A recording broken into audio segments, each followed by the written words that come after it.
Hey everybody, Josh the RV Nerd here with Bish's RV, and if you're looking for a big fifth wheel living room, but you're on more of a working man, working woman's budget, you're still Larry Lunchbucket and Jane Sixpack and you punch a clock for a living, that is exactly where this one comes in here. This is a sneaky good seasonal model because of all the awesome living space and some really good bedroom storage that it has. Even though it doesn't have a bedroom slide, it has a lot of storage up front, and it comes in at more of a accessible stick and tin budget. This is the 27RE. It's about 7,710 pounds. And let's talk towability real quick. You start hearing 27 on a model number, you start thinking half tons. I don't know that I feel this is an awesome pairing for a half ton, but if you are an owner who has successfully towed this comfortably with a half ton out there, please chime in the comments and let everybody know. I personally think it's a little bit better fit for a 3/4 because the 27 model number is a little bit misleading. It's actually well over 30 foot long. And with dual opposing super slides and 7,700 pounds of dry weight, I personally feel you're going to want something for any significant distance towing a little more beefy than a common half ton. Maybe there's some real heavy duty halves out there that can take care of you. But what you're looking at here, again, opposing super slides. It's a fifth wheel living room adapted to a travel trailer. Same awesome window coverage all over the campsite of this RV. And all of those windows have blackout roller nightshades, which is really nice, including a little thermal barrier on the back side of that, basically just a white layering to help reflect a lot of sun if you're going to be camping when it is screaming hot. And they persist on that all the way through the RV, even up in the bedroom, which I think is really nice. It is a Camp Queen bed, and I'm going to give you some fair facts like that, but they intentionally left plenty of room up there for a true queen. If you feel like swapping out and upsizing, it's very easy to do. There's a couple little hiccups with this model, but overall, man, this is a massive bang for your buck kind of camper right here, and I'd love to hear what you think about it. And if what you're looking for, like I said, is that big living room experience, but at a little bit more manageable weight as compared to like a lot of big fifth wheels or the big laminated trailers, you don't have a bed slide here, obviously, although they do make a version of this with that. That's where this one's going to come in. Now, a couple cool things to show you here. Up top, our main cabin lighting, you see, can swell down on a little dimmer switch. And what's kind of neat about this is it has positional memory. You notice how it stayed dimmed when we flipped it back on. Another thing that I really like on these is how you have the overslide accent lighting, which is, nice handy little thing right there.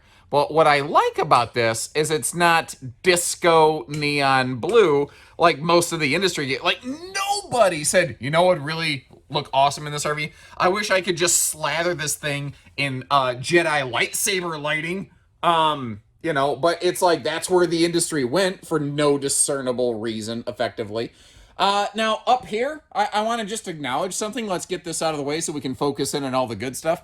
It does look like this ceiling panel right here dropped down. Exactly why, I'm not sure. Our team will certainly get that rectified. But you know what? If I see something, I say something. I'll point it out. You can draw whatever conclusions you would like from that. I've seen even big fancy fifth wheels have that happen every now and then. It's not something I see regularly in these, but let's point it out. Let's get it out of the way.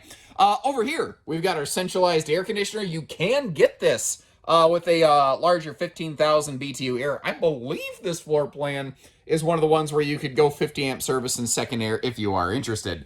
But the real signature calling card of this one is all of the living space and just the massive panoramic windows overlooking the door side of this one. Just maximized viewing. Now you might look at this and say, whoa, what is going on with the dinette? If you've never seen it, this is the Salem Wildwood VersaLounge, and we're going to come back to see that in a little bit more detail. But one of the things I like about it is it puts this extra long napping couch straight across from the entertainment center, which I think is pretty cool. And actually, if I worm my way around here and give you a look at that, anywhere from this big giant couch, like here's one of the concerns that people have sometimes. They say, what if I sit all the way over in the lounge part? Is the island in the way of the entertainment? And no, it's not. And I'm not holding the camera all the way up to the slide ceiling. That's what this would look like right here. This is down at normal viewing level. So anywhere across this sofa, you've got yourself a pretty awesome shot of this. Not to mention the fact that if you feel like putting a swing arm mount in, you've got a pair of free floating not rocking chairs, but pushback recliners that you could twist and shout and slide around toward the TV, or you could sit here and have a very comfortable little conversation corner. One of the other things, though, people don't, like, I think, do this very often, but imagine with all these windows, like, you're overlooking a little bit of a lakeside. Check this out. You could, spin those around, pivot around. You got a little stand in the middle there. You could, make your little, set your coffee mug on it or something in the morning. And I don't know, man, I think on a crisp early camping morning, that right there is a pretty sweet view. The people at Jayco might agree. That's a pretty nice view, although the people at Forest River probably would disagree.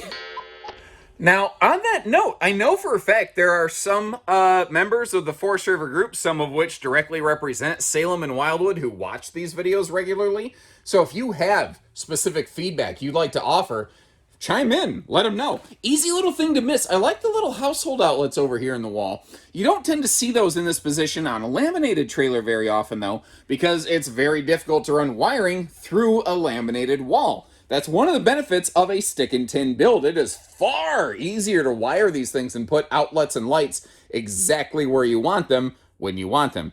Now, I said we come back to the VersaLounge. This is what I call the Swiss Army Super Sofa. It only does just about everything. So, first of all, taking a look here, converting that over, you can make it just a standard sofa and dinette if that's what you want.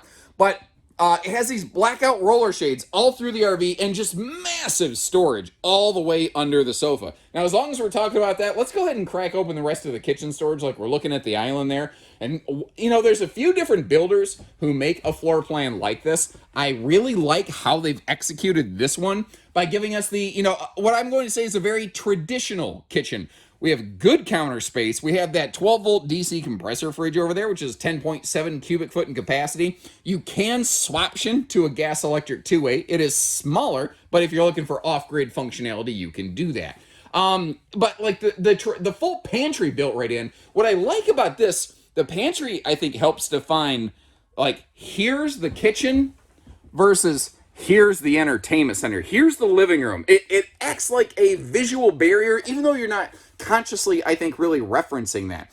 Now, down below, we got our little electric space heating Tootsie toaster right there. New for 22. They added a little accent LED light in there, which I don't think that's like the world, I'm doubting that there's anyone who's like, oh man, I was waiting until they added an LED light under the fireplace before I bought one. They finally did it, but it does kind of look nice. And if you are going to be using this VersaLounge, which folds down into one big giant sleeper, as a guest space, it really operates as an excellent kind of like air traffic controller light. Now, apparently I left the bed in the up position. We'll get there in a minute. Bathroom's on the way through. Now, if you hang with me, I'm going to close the slides and show you the camper in road mode. But one of the things that I noticed on this, usually when you have rear recliners, you have to turn them to close the slide so the chair isn't crushed by the slide out. You don't have to do that here. Historically, this actually used to be a rear sofa model. They didn't resize anything. They just moved the chairs around when they added this VersaLounge over here. So as a result, that means there's still space back there for the chairs to sit facing forward and not have to turn sideways when you close the slide. It's just one less thing that you need to worry about. It's just one more easy kind of feature, and it's a little bit less wrestling with those chairs when you get to your destination. And folks, every camper you see, I've had to wrestle those chairs, so when I don't have to do that, I take note. Now, over here in the bathroom, I love what they're doing under the sink with that kind of little slatted, I don't know, just little toilet paper spot. What would you put there? I don't know. It works for me. Good news is you got plenty of time to figure it out when you're sitting here using the toilet, because it is a spacious experience. They placed and angled that toilet just right so that even if you're a little bit bigger in the hips and the shoulders, bigger than me, you should fit in there pretty nicely. That is one of those rectangular 30 by 36 showers that people tend to like. And one of the other things with this RV that I didn't talk about is it has a taller ceiling. Along with the opposing slides and the big windows, that is a huge factor that opens this thing up right here. Right across from us, that is not the world's biggest chunk of storage right there, so I'm wondering if under the sink you wouldn't want to probably keep some of the towels. And you might be looking at this and saying, okay, it's cool, it's a medicine cabinet, but why isn't there a face on it?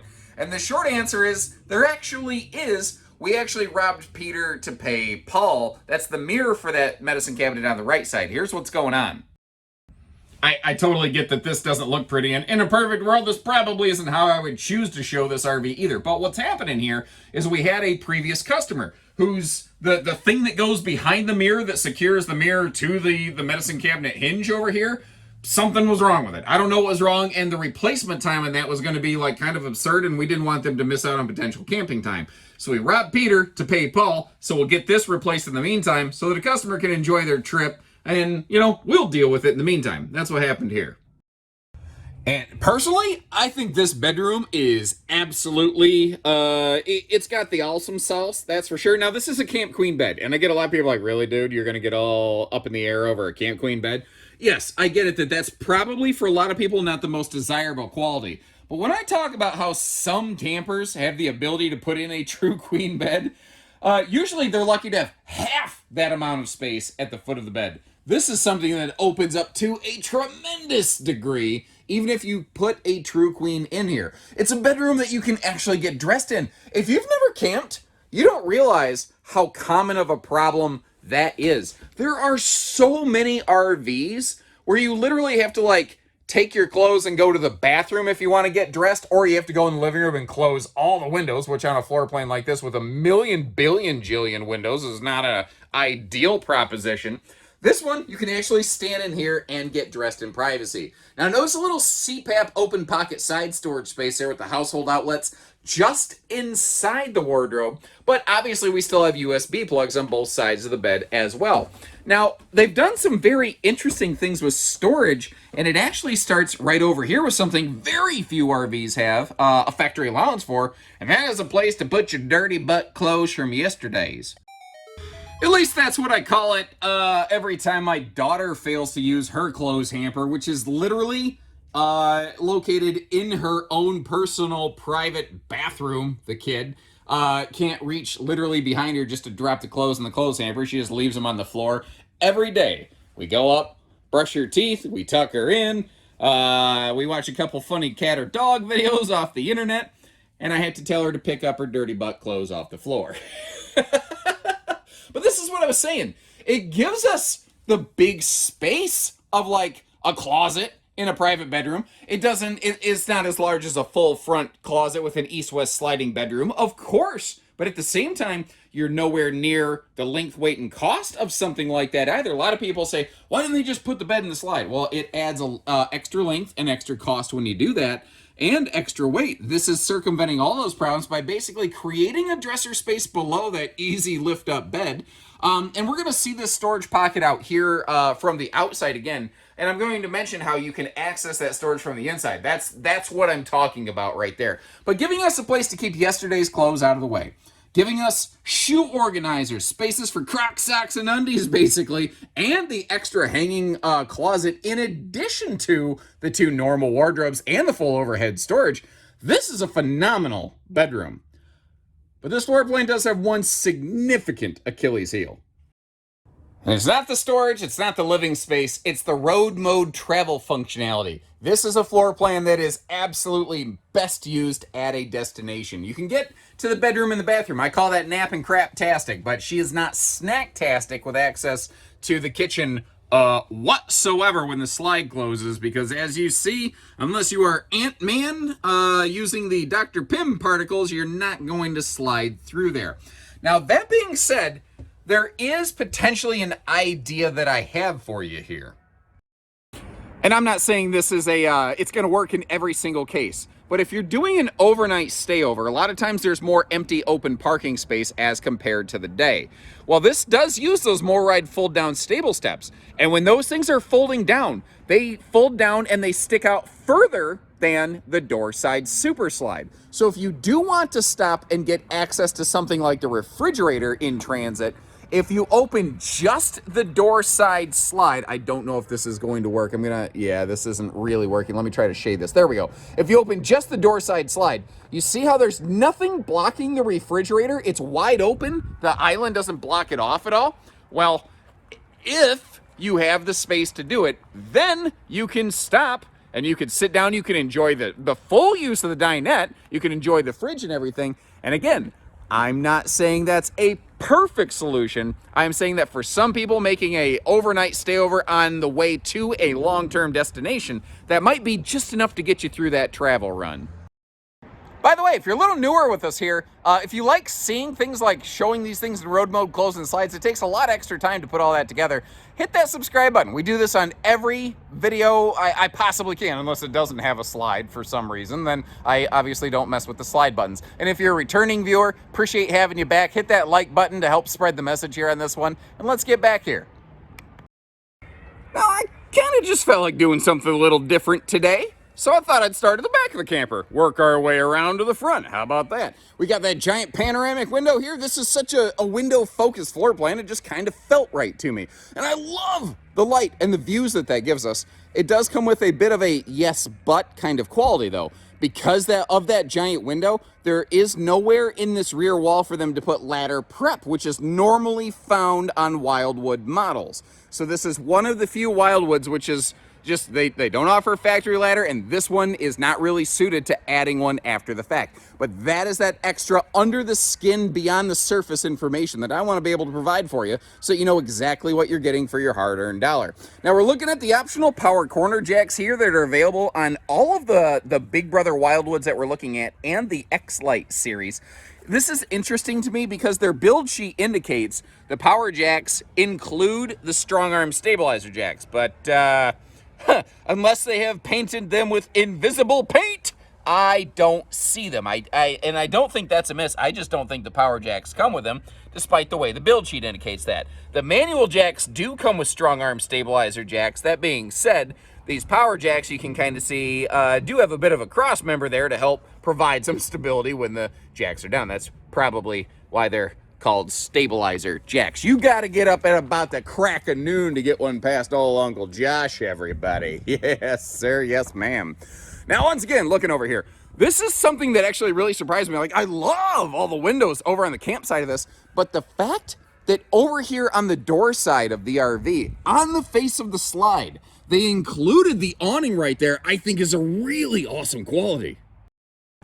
Because, amazingly, there are plenty of bigger, larger, and more expensive models that don't do that. And on this camper, if they did not include that second awning right there, you would have just a little bit more than jack squat for total awning space. That is a scientific term of measurement, mind you, so keep that in the old memory banks there. Now, they did something here that I love, and I complain about all the time, how RVs mount their speakers too darn high for my liking most often. Well, they didn't do that here. They're actually way down here, right next to the skirt line, so you're not blowing the neighbors away with your freedom rock, brother. Woohoo! By the way, when you're camping, if you could only listen to one song on infinite repeat, what would it be? Leave me a little comment, let me know, because basically I'm making a little, hey, let's go camping playlist. And I'm looking for a best of hits. Now, in the 22 series, they updated this to be a like a dry erase board on this baggage door when you flip it up. And I was kind of wondering, like, what do I do with that? But you folks at home, you always come through for me. You said that would be a really good spot for like a arrival checklist or a departure checklist where you could look at it before you leave and make sure that you've done all the things like grab your wheel chocks, you know, did you secure the recliners and all that stuff, you know, all those handy little things. Now, you may have noticed right there, one of the very few kind of hiccups with this floor plan, in my view anyway. No floor plan is ever perfect, but that does not have a full pass-through like you normally find on Wildwood campers. The reason being, when we wrap around the other side, you'll see that's just kind of on this floor plan where they had to put the water heater. With the way their bathroom and everything else is laid out, they just, and the fact that, you know, the living room and the kitchen is nothing but slides, they really didn't have another space they could put it. It is at least a large baggage compartment, and you can access it by also lifting up the bed. So there are a couple different ways to get to it. Battery disconnect up front here, which is becoming more and more common, and I am just very excited to see it. It really prevents a lot of battery loss. And with this being roof solar prepped, if you do get the factory solar package, the roof solar wiring actually goes straight down to the battery. So it bypasses that disconnect, and that goes straight up to the panels. So when you are bypassed and disconnected, your solar stuff can continue to help, you know, feed the battery and keep it maintained, which is the right way to do it. And it's becoming more common that way. But only about a year or two ago, a lot of trailer brands were not building it like that. Now, one of the really cool things here, just below our black tank flush, is our combined, basically, sewer and, you know, kitchen, like black, gray, all single exhaust, basically. It's a single sewer outlet kind of floor plan. And then down here, you see that their armored underbelly. What are we looking at with this thing? Well, that right there is their accessibelly. First made more popular by some of the Forest River big high dollar fifth wheels like Cardinal, Cedar Creek. Instead of a corrugated underbelly enclosure, which basically like plastic cardboard effectively, if you cross section it, it looks like a cut of cardboard where it has little zigzags inside of it. There's nothing wrong with that stuff, but this is a little more rigid, a little stronger, so God forbid you run over any kind of gravel or dirt debris. It's more protective to things flying up against your underbelly. It's also fully enclosing the underbelly, and this does have a forced air heated belly to give you some pretty solid extended season function, unless it's going to get and stay pretty hard below freezing. Even though there's no special insulation package here, it's going to take a lot for this thing to freeze the water lines up. It's amazing how little you can do to really extend the camping season. Now, you're going to want to pull your windows shut. You're probably going to want to stuff some pillows in your ceiling vents. And if you're going to cold camp, here's a little pro tip for you. Make sure you bring a dehumidifier, because the air conditioner is a dehumidifier in the summertime. But if you're cold camping, you lose that function. You need to bring your own dehumidifier to get all the shower steam, the cooking steam, the breathing humidity out of the air. And it's crazy how quickly that stuff adds up. But that is, I think, a very exceptional quality for this classification of RV right there. So how would you use this one? When you look at it, do you think, oh no, I can totally tow that around? Or would you look at it more like a snowbird seasonal kind of thing, where maybe you're staying in your house in the Midwest or wherever during the sunshine months, and then you're hauling it somewhere for the the colder Midwestern winter months?